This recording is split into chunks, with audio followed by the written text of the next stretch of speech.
Hello everyone and welcome to Easy Spanish with Ed. In this video I want to cover some basics about Spanish pronunciation to help you with your Spanish learning journey. Let's start with vowels. For starters, unlike English, Spanish is a phonetic language, which means that every word is pretty much spelled or pronounced exactly the way it is spelled. And very much unlike English, there are only 5 vowel sounds. They sound the same in every word, and they are A, E, I, O, U. A, E, I, O, U. In English, A-E-I-O-U, and in Spanish, A-E-I-O-U.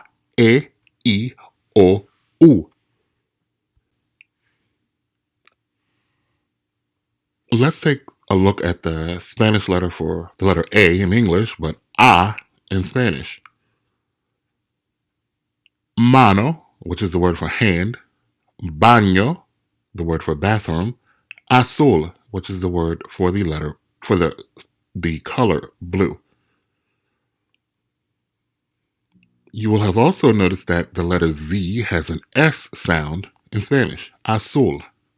Mano, baño, azul. Next, let's take a look at the letter E or E in Spanish. Diez, which is the word for 10. Vender, which is the word for to sell. Hembra, which is the word for female. Diez, vender, hembra. Now let's take a look at the letter I, which is pronounced E in Spanish. And it's always pronounced like the English letter E in every word. So we have sino, vino, igual. Sino, vino, igual. Sino is one of the ways to say but. Vino is the word for wine. Igual means equal, the same, or still.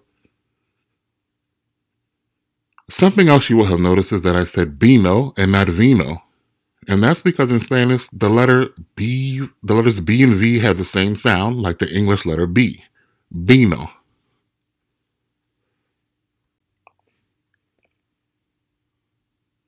This is a good time to bring some attention to one of the habits that it's hard for English speakers to break when we're learning Spanish. When we see a word that looks like an English word, we tend to want to bring that English pronunciation into Spanish, but we should not do that. We're tempted to pronounce this word like importante because it looks like the word important.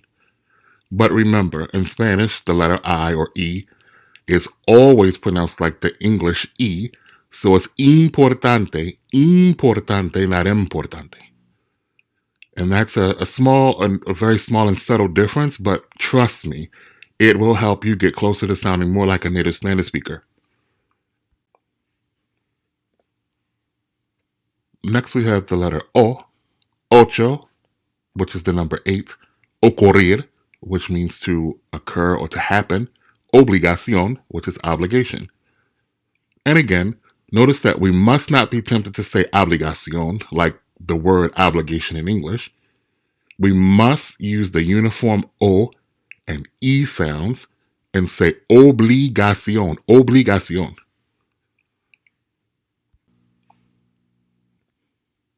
And finally, let's look at the letter U. Aburrido, azúcar, which is sugar. Aburrido is bored or boring. Multa, which is fine, like parking fine. The bottom line to keep in mind is that all vowels are pronounced exactly the same in every word in Spanish. This will really help your Spanish pronunciation. Something else that we as English speakers can do to improve our pronunciation in Spanish is to take note of the way the letters D and T are pronounced. They are both pronounced differently than in English. The letter D has a soft TH sound in Spanish, and the T itself is much softer in Spanish, whereas we tend to use a more explosive T in English. The perfect word to illustrate this is the word todo, which means all, or in plural form it's every or every one. If you pronounce the D here like you typically would in English, to a native Spanish speaker, it sounds like you're saying their letter R. So if you say toro with the English pronunciation, they actually hear toro, which is the word for bull, and not todo, which is the word for all. Another example is how we tend to say the word taco in English, which with a much more explosive T and sometimes even an elongated O at the end. A native Spanish speaker would say taco, taco. Notice the softer T and that short and sweet O at the end. Todo taco, todo taco. Let's have another listen at importante, importante. Notice those softer T's. The double L in Spanish by and large is pronounced like the English Y sound, although there is some slight variation among a few Latin American countries. So it would be llegar, which means to arrive, ella, which is her or she, estrella, which is the word for star. Now remember those slight variations? Well, in some parts of Colombia, for example, the double L is pronounced like the English J sound. So you might hear someone from Colombia say, llegar, ella, estrella. And in Buenos Aires, in Argentina, and in Uruguay, the double L is pronounced like an SH sound or sh. So you might hear someone from one of those places say, llegar, ella, estrella. But in the vast majority of Spanish-speaking countries, the double L has the English Y sound. So, llegar, ella, estrella.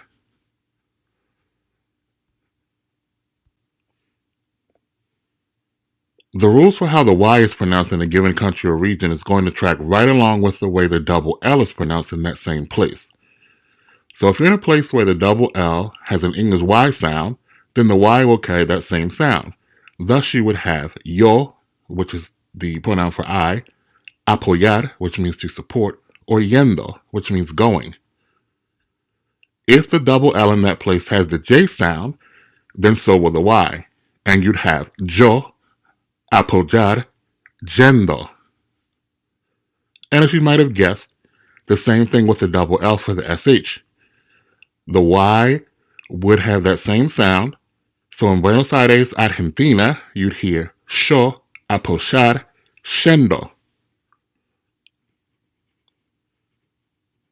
And did you notice how I said Argentina and not Argentina? That's because in Spanish, their G sometimes sounds like our H in certain words. The Spanish alphabet has another letter that we don't have in English, and that's Ñ. It has the same sound as the NI when we say onion, and you'll see it in words like baño, which is bathroom, or uña, which is nail, like fingernail.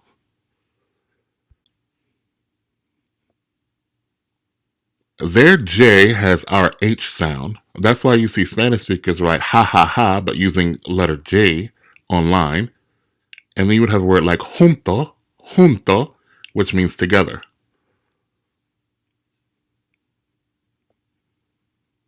And while their J has our H sound, remember that the H is always silent in Spanish. So you say hablar, hospital, hotel.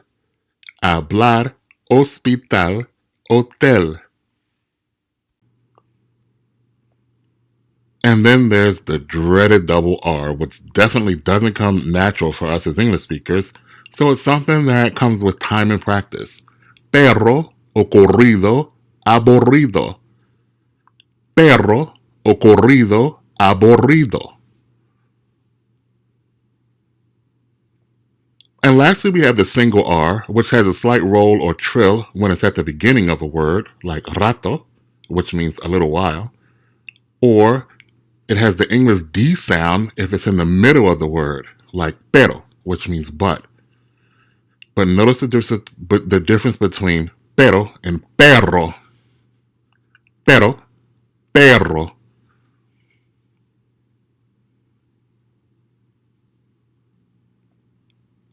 If you found this video at all helpful, please give it a like so that YouTube shows it to more people, which in turn helps grow the channel. Don't forget to subscribe so you're notified when I upload new lessons, and I'll see you in the next one. Ciao!